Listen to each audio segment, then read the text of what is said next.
형님들 안녕하세요. 주말 잘 보내셨나요?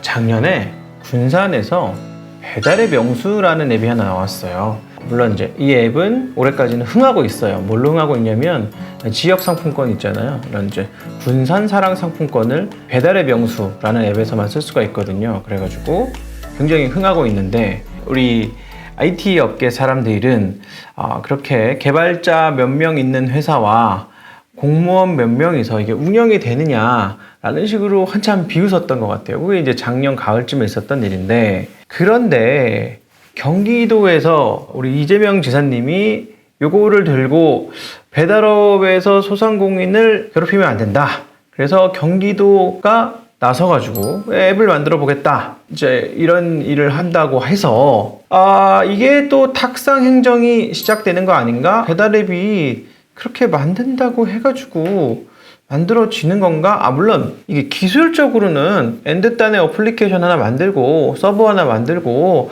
주문을 처리해주면 되는 거니까 뭐 쇼핑몰이랑 크게 다를 건 없고, 사용자 단이 하나 있는 거고 음식점 단이 하나 있는 거고 서버가 하나 있으면 뭐 이론적으로 말은 되죠. 이제 말은 되는데, 이 배달 앱은 시스템을 유지를 관리하는 이 대규모 트래픽이 언제 몰릴 거냐면, 밥 다 언제 먹나요? 점심 때 먹고 저녁 때 먹잖아요. 저는 배달의 민족에서 7시 땡 치면 뭐 치킨 무료로 준다는 쿠폰을 한 번도 성공해 본 적이 없습니다. 혹시 받아본 적 있으신가요? 뭐 2만 명 한정 이런 거 하잖아요. 치킨 5,000원, 무료는 아니었던 것 같아요. 그런 걸 한 번도 성공해 본 적이 없는데, 아무튼 그런 식으로 배달 앱은 특정 시간에 트래픽이 몰리기 때문에 그런 거에 대한 분산 처리 기술, 그 다음에 이 배달 앱이 생태계가 유지되려면 이쪽에 계속 트래픽이 있어야 될 거 아닙니까?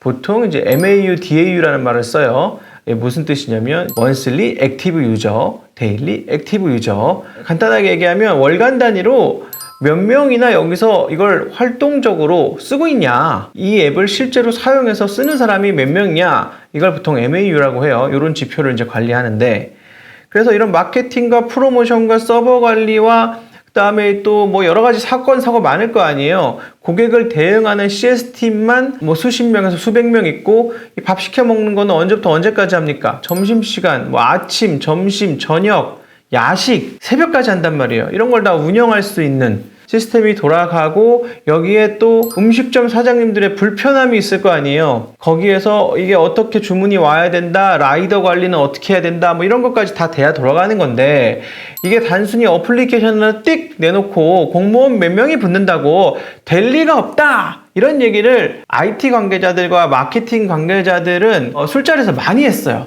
그러면서 지자체가 또 삽질하네 막 이러면서 약간 뒷담화 같이 왜 그러는 거야 도대체 막 이랬단 말이에요. 그런데 말입니다. 2020년 7월 6일 경기도 주식회사의 공공배달앱 구축 사업에 NHN 페이코가 우선 협상 대상자로 선정되면서 이거는 7월 말 정도에 계약을 앞두고 있다고 해요. 뻥 하고 뒤통수를 맞은 느낌이 드는 거죠. 경기도 주식회사는 다 계획이 있었어. 우리가 할 생각이 아니었던 거야. NHN 페이코라는 작년도 매출 1조 4,885억을 하고 있는 대기업을 컨소시엄에 넣어버린 거죠. 참고로 배달의 민족은 2019년에 5,611억의 매출을 했어요. 그러니까 약 한 2.6배 정도 배달의 민족보다 큰 거죠. 우아한 형제들보다.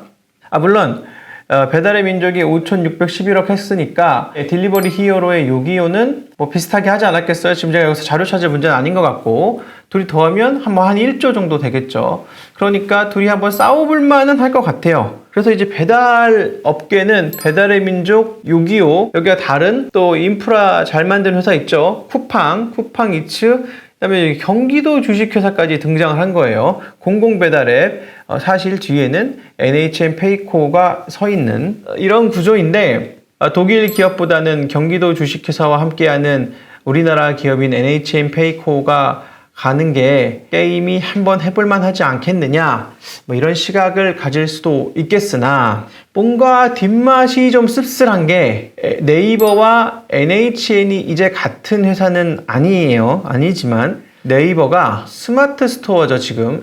신사임당님이 붐을 확 일으켜가지고 부자가 되신 그 스마트 스토어. 이게 4년 전쯤일 거예요. 그래서 지금 한 3년 남짓 됐는데, 원래 어떤 명분으로 출발을 했냐면 스토어팜이라는 이름으로 처음에 출발을 했어요. 왜 이렇게 귀여운 이름으로 출발을 했냐? 소상공인들이 온라인 플랫폼들의 수수료가 크다고 하니까 네이버 스토어팜, 요즘 스마트 스토어지만 직접 경로로 온 거에 대해서는 거의 카드 수수료밖에 받지 않습니다.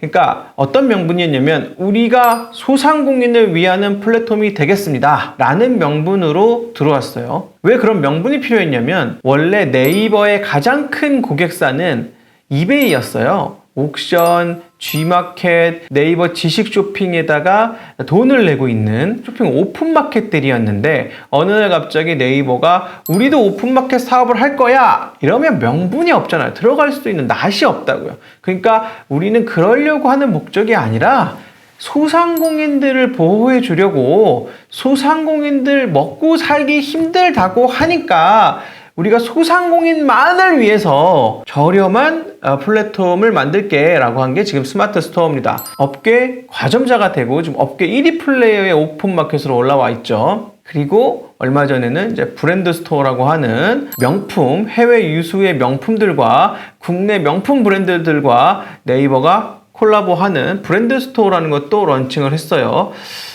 명분은 소상공인을 위해서 들어갈게 라고 했는데 3년이 지나니까 1위가 되면서 모든 걸 빨아들이고 있는 블랙홀이 되어 가고 있는 거죠. 스마트 스토어의 현재 입장은 그렇습니다. 한 10,000명 정도의 소상공인이 1년에 1억 이상의 매출을 한다고 해요. 많은 숫자인가?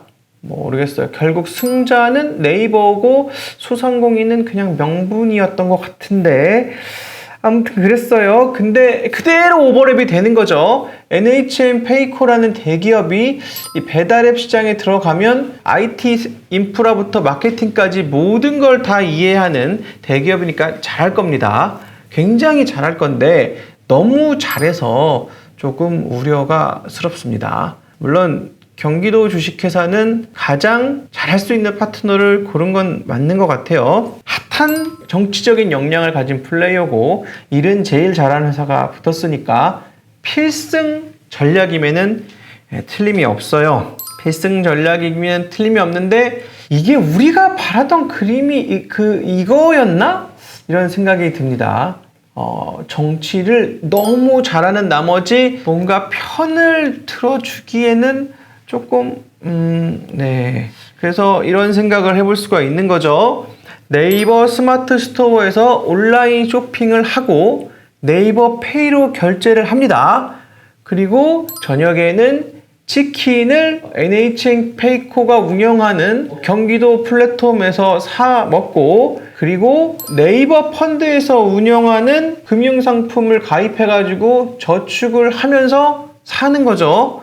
그러다 보면 네이버 교육이 운영하는 학교에 다니게 되지 않을까, 이런 생각이 들면서, 이건 제 상상입니다. 자율주행 시대가 되면 뭐 네이버나 카카오나 뭐 이런 데서 운영하는 차를 타고 다니고 그런 데서 살고 있을지도 모를 것 같아요. 온라인 플랫폼의 영향력은 막강해서 이런 과점 사업자가 계속적으로 영역을 확장하도록 놔두는 게 과연 바람직한 일인가에 대한 생각이 좀 필요해지는 시점이 아닌가 싶습니다. 그냥 생각이 조금 많아지는데 비가 오는 탓일 거예요. 뭐 그렇겠죠. 구독 부탁드리겠습니다. 좋아요도 부탁드릴게요. 큰 힘이 됩니다. 감사합니다.